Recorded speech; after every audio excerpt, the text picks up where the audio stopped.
cuando se producen endocannabinoides, cuando hay una alteración en los procesos o simplemente cuando debe de haber una regulación. O sea, el sistema endocannabinoide es el observador del organismo y el que va mediando entre si es mucha la actividad, si es muy poca, mantener equilibrio, balance.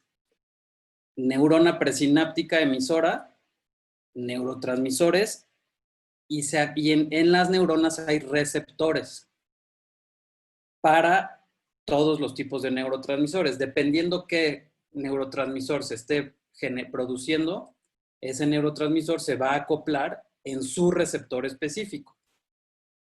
Con base en lo que esté sucediendo en estos receptores, si es mucha o si es muy poco, la neurona va a mandar el mensaje.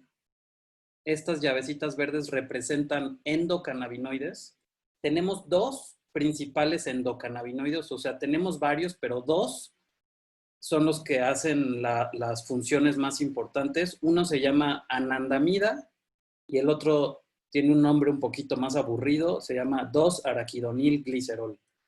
Esos dos son nuestros endocannabinoides, neurotransmisores principales. Con base en lo que está sucediendo en la sinapsis, se va a producir el endocannabinoide, va a viajar a la neurona que está produciendo los neurotransmisores, se va a acoplar. Los receptores cannabinoides de nuestro organismo son de dos tipos. Uno se llaman CB1 y el otro se llama CB2. Unos interactúan con anandamida y los otros interactúan con 2-AG.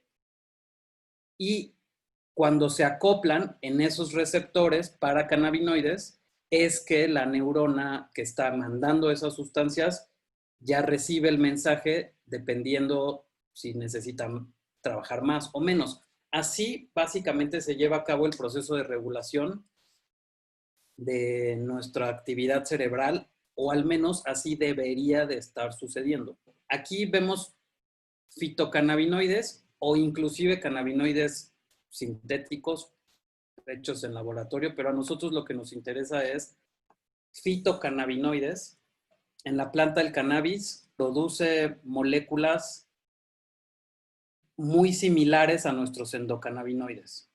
Por eso llevan el mismo nombre. Son moléculas que comparten la misma estructura, son moléculas que tienen la capacidad de acoplarse en los mismos receptores que nuestros endocannabinoides se acoplan.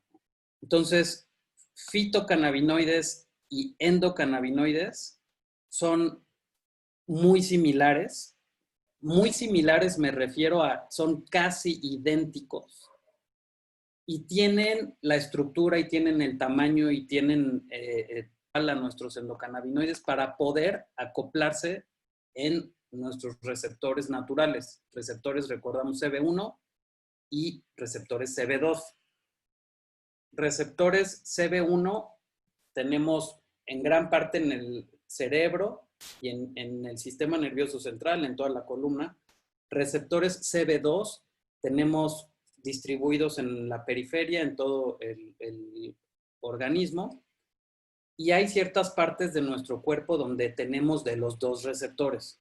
Receptores no nada más tenemos en el cerebro, también tenemos en periferia, tenemos en los órganos, específicamente en las células de nuestros órganos.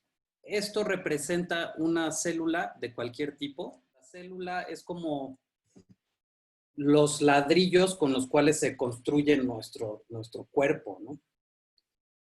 Es gracias a las células que nuestro cuerpo se conforma, y las células se separan de su entorno con una membrana lipídica, una membrana que atrae y se les pegan las grasas. A veces una persona tiende a engordar porque se nos pega mucha la grasa en las células. Entonces, es en la membrana de las células en donde tenemos receptores para distintas sustancias. Es en la membrana de las células donde tenemos los receptores CB1 y CB2, que son los receptores para cannabinoides. Entonces, estos son figuras genéricas, realmente representan cualquier tipo de sustancia química, y lo que aquí se pretende demostrar es que en un receptor determinado solo se va a poder acoplar un tipo de sustancia determinada. Aquí queda más claro cuando decimos que los fitocannabinoides, o sea, las sustancias presentes en el cannabis, pueden acoplarse en nuestros receptores CB1 y CB2 porque tienen la misma estructura, la misma forma. De la misma manera que en la neurona presináptica hay receptores CB1, que son los que están en el cerebro, de la misma manera en todo el organismo tenemos receptores para cannabinoides. Y algo muy revelador, no solamente tenemos receptores para cannabinoides en todo el organismo, sino que son los receptores que más abundan en todo nuestro organismo. No tenemos ningún otro receptor en una cantidad mayor a receptores para cannabinoides. O sea, cannabinoides cumplen una función importante en el organismo. Ahora, otra de las diferencias de los neurotransmisores cannabinoides, la primera ya vimos que es que se genera después para regular y para decirle al organismo si está bien o está mal la producción de X sustancia, ¿no? De igual manera, o sea, no solamente para neurotransmisores que se producen en el cerebro, también para hormonas que se producen en todo el organismo, también para comunicar células, los cannabinoides hacen eso. Actúan, los cannabinoides entran en función, aparecen en el organismo para mediar y regular las actividades que el cuerpo ya está haciendo, ¿ok? Entonces, una de las diferencias entre estos neurotransmisores y los demás es esa que ya vimos, que se producen después de la sinapsis. Estos cannabinoides se diluyen en las grasas, tienen muy poca solubilidad en agua y mucha solubilidad en grasas. Entonces, entendemos que nuestro organismo tenemos mucha agua en el organismo, ¿no? Pero si los cannabinoides no se pueden diluir en agua, perdón, en una partícula grasa,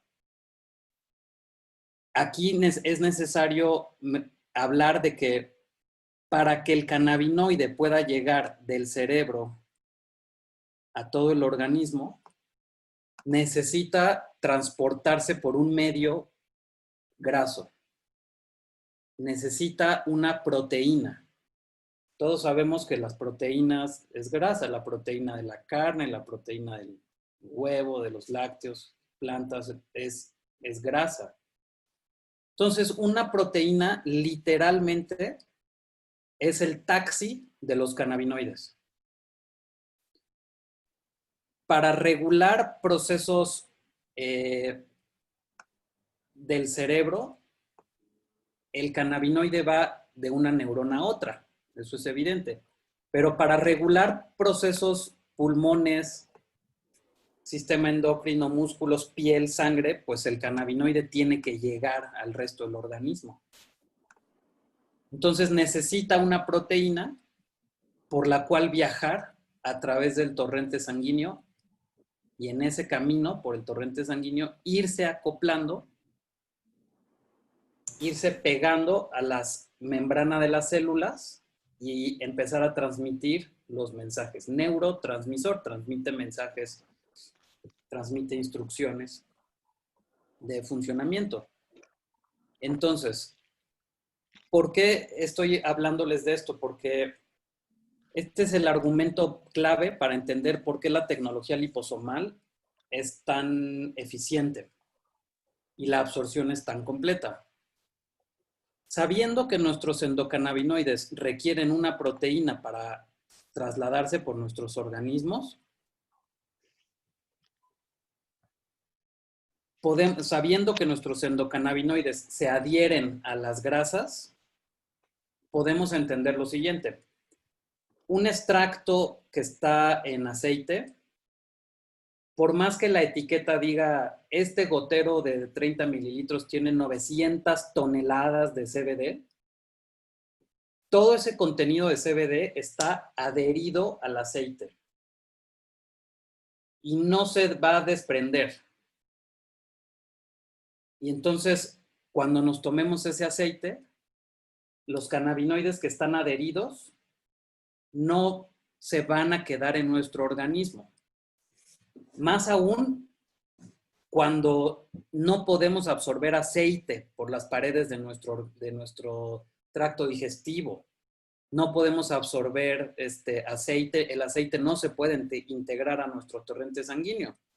¿Cuántas partes de ese aceite de CBD se van a adherir en nuestro organismo? Únicamente por donde ese aceite vaya tocando nuestro sistema digestivo, ¿no?